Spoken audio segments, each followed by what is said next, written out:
All right.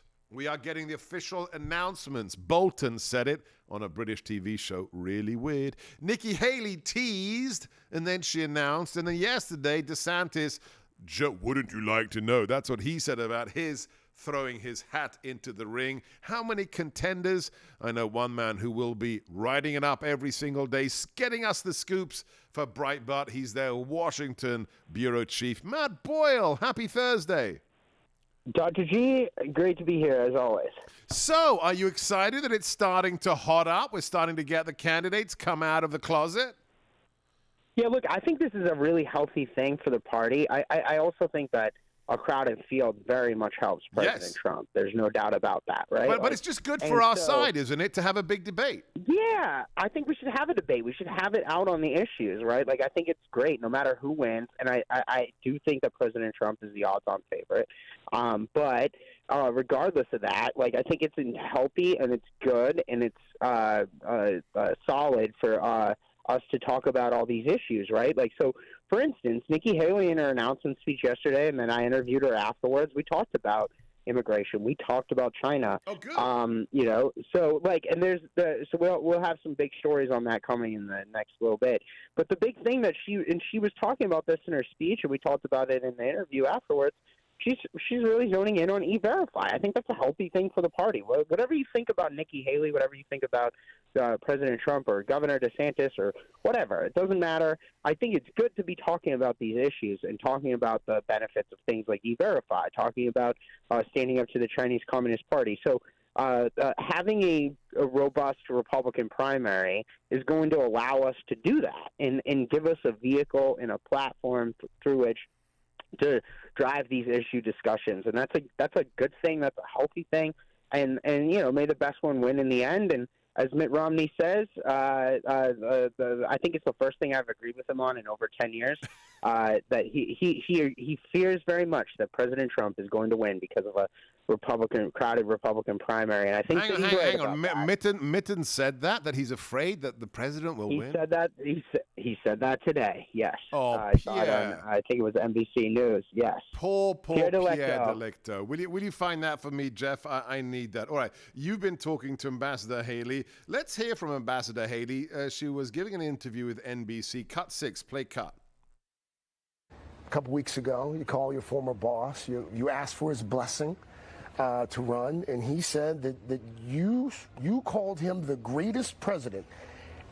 If that's true, then why run against him? I'm going to keep that phone call personal. I didn't ask. I told that I thought that we needed to go in a new direction. But when I first said I wouldn't run against him, Afghanistan hadn't fallen.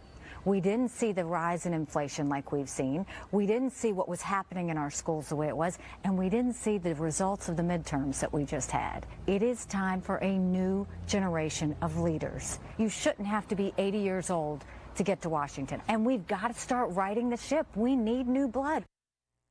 I'm a bit confused. Help me out, Matt, because you are the man who understands D.C. and the political world the best.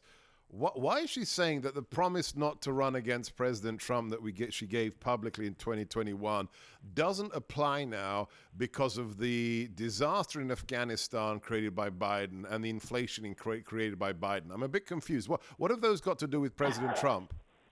The third part of that answer, too, about the midterms, I mean, I could see that maybe because, like, you know, you had Trump out there backing a ton of candidates and the midterms didn't go as great. If you don't want to blame Mitch McConnell. That might be the best answer of the whole answer. By the way, I asked her a very similar question, and she gave a very similar answer to me.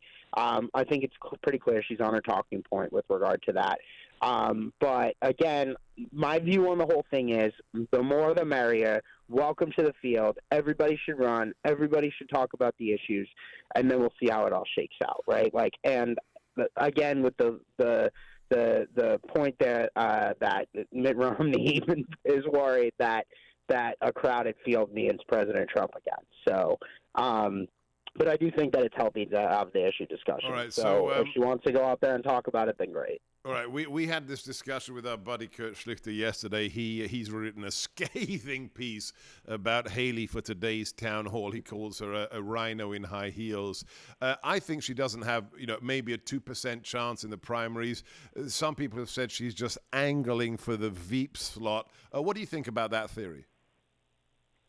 Maybe that's what's going on. I also think that, again, it's healthy to have these issue discussions. No, and I agree with that, but there's no way she's going to win. Out there in the 20, right? Look, she's got a really long shot here, right? The odds-on favorite is President Trump. If he doesn't get it, the next best favorite is Governor DeSantis, and then there's pick your litter of any of these other Republicans considering running that probably have a better shot.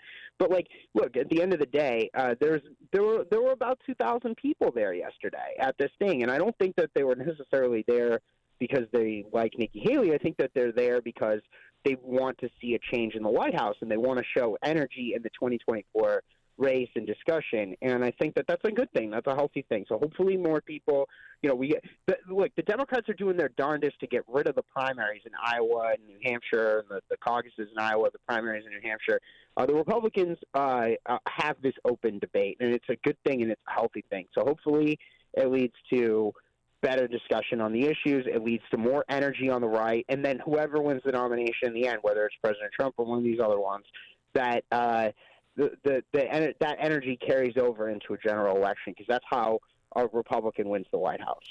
The more, the merrier. I want to go back to 2015. That was when politics was fun again. In the meantime, follow this man. He's back on social media. He's on Truth Social at Real Matt Boyle, Washington Bureau Chief for that juggernaut of conservative coverage, Breitbart.com. I'm Sebastian Gorka. If you love America First, follow us on social media as well. We are everywhere that matters. Truth Social, Twitter, Facebook, Instagram, Parler, Getter, Telegram, Clout Hub. You can watch us. Yes, it's a TV show too. SalemNewsChannel.com, and my exclusive content and access to me, SebastianGorka.substack.com. That's my name is one word, SebastianGorka.substack.com. We'll be back after these messages.